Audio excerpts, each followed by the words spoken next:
Hello everyone, StoryMaster100 here, and whenever I make this video, you guys will be able to learn what the Scp Foundation really is. Now, I know what you're thinking. We kinda already know. You do. Well, not exactly. You know what they can look. You know what some of the examples they can look like. But here is the logo of the Scp Foundation, the fictional organization. I wish it was real. But this picture I found on the internet, and rather I also edited myself because I wanted to show it a little bit more. And if you look closely, there is writing.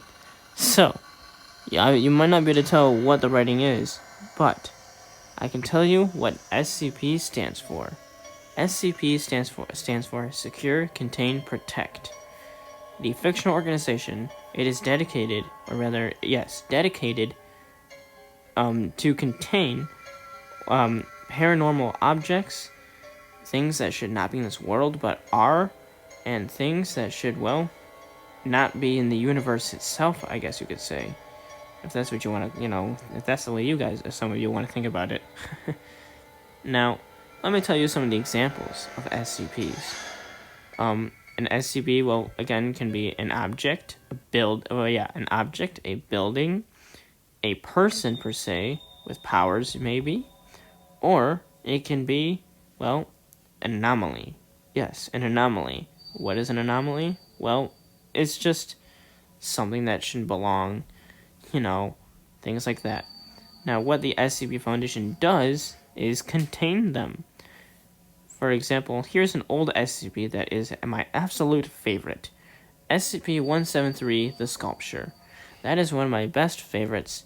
The original, in fact, that is the first SCP on the SCP Wiki that has actually, well, started the whole thing. And that was pretty awesome. One of my other favorites is 049, The Plague Doctor. That is also one of my favorites.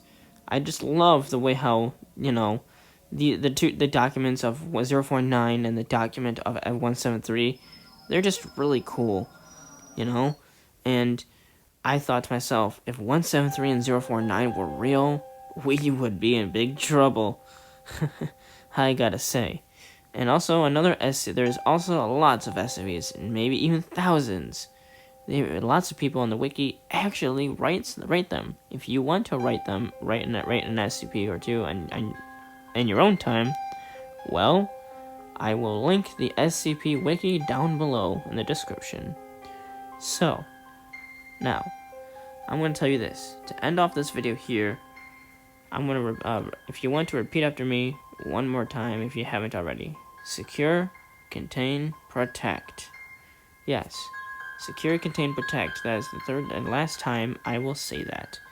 But you can obviously rewind the video if you want. So, if you want to learn more about the SCP Wiki and the SCP Foundation itself, I highly recommend going to the Wiki, which I will hopefully be able to link down below in the description. So, oh, I almost forgot one more thing. Also, the SCP documents are very important, by the way. Yes, I almost forgot the documents. Also, when you're writing a document, if you are making up your own SCP and trying to get it, submitted to the website itself, here's what you should learn about the documents. The documents go as follows: SCP, item number, and then the item number. So then, it is followed by either a picture or a document. If you want to have an addendum, you can.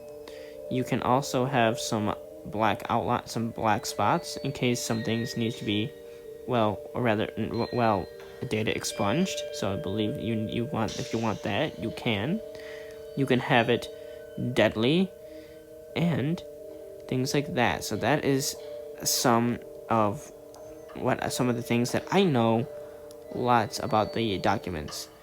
And maybe next time we will get now. If you want to learn more about SCPs, you can go to the wiki, which I will link down below. And one more thing. I almost forgot about this too. There are, of course, SCP Classes.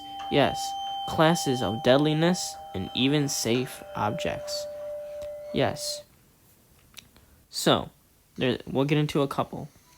There's safe, and there is, of course, Keter, and there's many more.